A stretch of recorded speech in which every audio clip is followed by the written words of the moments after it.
Hey everybody and welcome back.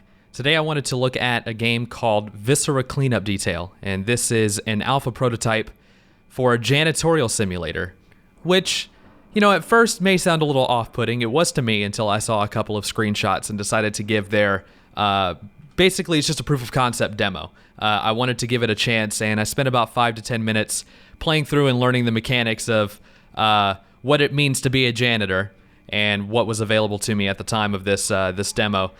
And as I played, I was laughing to myself a lot as I thought about different ideas that could make a game like this very interesting. And it's weird to think that a game based around just being a janitor could be interesting in any way possible. But I have quite a few ideas as to how it could be, and honestly, I think that this game has a lot of potential to be something that could take something as simple as being a janitor and put it over the top into something that's uniquely hilarious. It's got its own sense of humor and could also be very depressing at the same time. Obviously, I'm named Scruffy, and I'm a 44-year-old hygiene technician. And I have been sent to this space station, which is obviously covered in giblets and blood, and I'm here to clean it up. There was an alien invasion on this space station, and there was one man, one hero, who rose up and defeated this alien invasion, and this is the destruction that was left behind. And I, Scruffy, am here to clean it up. And initially coming in, the first thing that I noticed was the fact that my mop looks like Coolio's hair, or stringy Play-Doh, something very silly indeed. But, it's the future. Obviously, their technology has vastly surpassed what my feeble mind can handle, so I'm sure that this is very appropriate for cleaning up blood and body parts. It's very neat. But yeah, you just you clean up blood. That's your job, is to clean up all of the mess that is around here. At first, you're gonna notice that you don't really have anywhere to put the blood that you're cleaning up. My mop is getting a little dirty, and as it gets dirty, if it gets too dirty, I just put the blood back on the to the floor.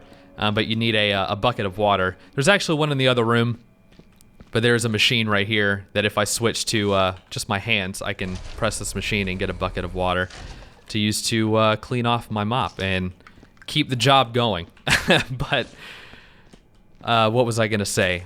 Coming in here first, the thing that made me really intrigued was the fact that this is made in the Unreal Engine, and it didn't adhere to what I thought a game like this was going to do. As an indie game, I figured it was going to be a top-down 2D game, and that probably would have completely turned me off of the entire idea of a game like this even having a chance.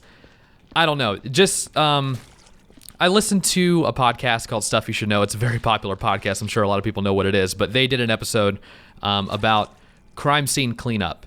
And that was the first thing that I thought about whenever I started playing this, was the fact that this is in the Unreal Engine, that this has a lot of potential to show off how disgusting cleanup can be, and really put a nice twist on it. Because, to be honest, if this was some kind of 2D top-down game, it wouldn't be able to portray it in the correct way, at least in my honest opinion. I don't think it would be as interesting if you were not up close and personal with all of the blood and body parts that are strewn about this place. But I think that this was probably the best decision, was to go with an engine like Unreal that can really put this over the top. I mean, come on, who doesn't want to see all of the blood just covering the mop?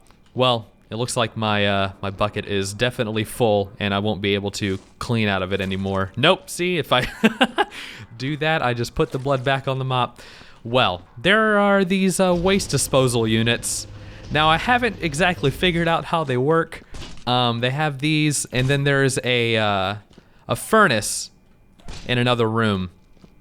And I imagine what I do is I dump the blood in there, and then I dispose of it in the fire, but I was never able to figure out a way to dump the blood into the disposal unit. And I actually ran into an accident, and it made me laugh really hard, because it kind of adds to the idea of this game really giving you the depressing side of being a janitor. I was holding this and I was bringing it over to my bucket to set it down, and I did not click mouse 2, which lets go of it.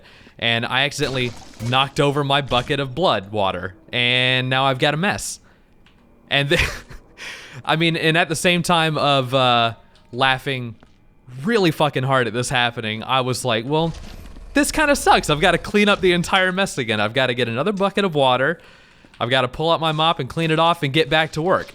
And just the idea of this, something as simple as being able to make another mess out of something that you already cleaned up, is probably the best thing to me about a janitorial simulator like this, is just being able to fuck everything up and have to clean it up again.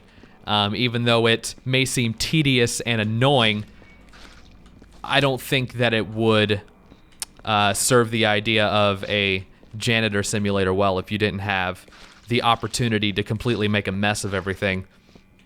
So I'm really glad that even in the alpha prototype they put this mechanic in. But you know, it's fun to have my blood-covered bucket just sitting in the corner now being ignored because I'm very angry at it. So let's bring my bucket to another room where I can clean up some more stuff, and I'll actually go to the room that has the furnace so you can look at that. But I was thinking about the fact that they actually have a backstory to this, you know, where it's they have an alien invasion, and there's one guy who somehow, above all odds, against all odds, above all odds, whatever you want to say, defeats them and leaves this nasty, nasty mess. And I was thinking that it would be really interesting if they were able to tell that story in some way, but you're not playing through the eyes of the actual hero. You're playing through a janitor who's here cleaning up his mess that he left for you, you know, to clean up, and that could add to the concept of the game being a little depressing, that you're just this lowly janitor and you're learning about this hero who defeated many, many aliens, it seems. He left a lot of fucking blood everywhere. And you're just left to learn that story and get very upset with yourself. Well, it doesn't seem like that was the appropriate way to dispose of the water, because now I have a bunch of blood on the floor. Well, I am going to go back, get another bucket, and actually try to use the waste disposal buckets, whatever you want to call them. Oh, the sad life of a janitor. It's so hard to do this. But yeah, I think that's probably one of the best opportunities I think this game has, is being able to tell a story, but not through the eyes of the actual hero of the game. And just being able to add a little sense of humor to it. And I think something that could add a little more to the idea of cleanup is being able to actually pick up giblets and little things like that and have to dispose of them in a certain way as well, and have to get really down and dirty with everything that you're having to clean up in here, and honestly just make it as disgusting as possible. I think it could allow the game to make people appreciate the job of janitors if you have to get really gritty with what could be involved with cleanup, because obviously this is a very disgusting place, and I think that you would be remiss if you didn't make the cleanup process of this place as disgusting as possible, because it's fucking messy. I mean, to let that go would be a big waste of potential to me. So let's actually try to dispose of this water appropriately. It's kind of hard to pick up some stuff sometimes, but that's okay. They made this in 10 days, which is very impressive to me. Something, I mean, it's not very intricate, but it's very well done for something that was made in 10 days. And I mean, it's a very beautiful looking game. There's only a few little texture issues here and there, but I really like this atmosphere. It's very, very nice. But I mean, this is definitely not how you do it. You don't just put the bucket into the thing, which is what I went with initially, because I couldn't figure out a way to pour it or something. I don't know if this mechanic actually exists or not, but yeah, I don't know. It's very weird. Yeah, I only have access to the mop and to my hands, but I'm pressing different keys and nothing's actually happening to the blood. So yeah, I don't... Oh, well, R drops. The water's almost coming out of the bucket. Should I just leave the bucket in there like that and then just throw it into the furnace? I don't know if this is actually how you do it. I really don't. I need a tutorial really bad, because I'm just making a giant fucking mess now. There's blood everywhere in front. Well, at least I'm concentrating it to one area.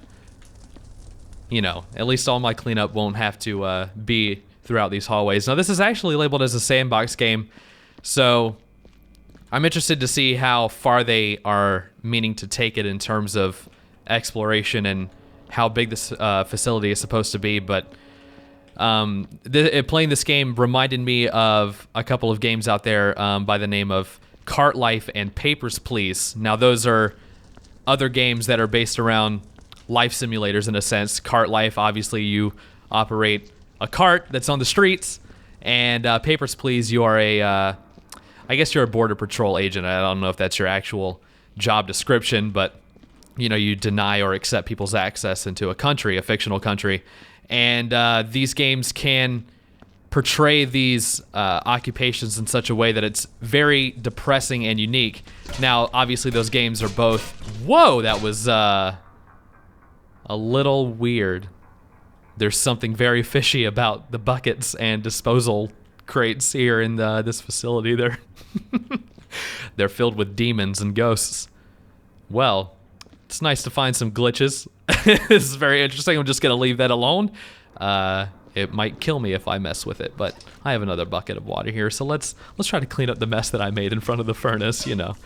But obviously those games are very basic in terms of their visual display, and again, that's what thinking of those games is what made me think that this is going to be very limited as well.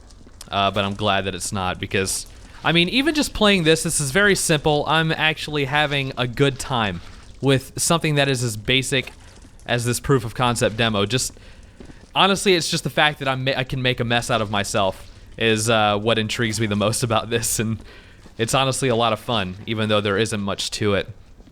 But yeah, I think that this game does have a lot of potential, and I really hope that the company behind this, I think is their name RuneStorm? I think that's what it is. I'm kind of forgetting it, but I really hope that they flesh this out as much as possible, because it honestly could be a very, very fun game. And I honestly think that the best idea is to be able to tell the story of the hero that conquered this place and defeated the aliens through the eyes of this janitor, and make him feel like a piece of shit.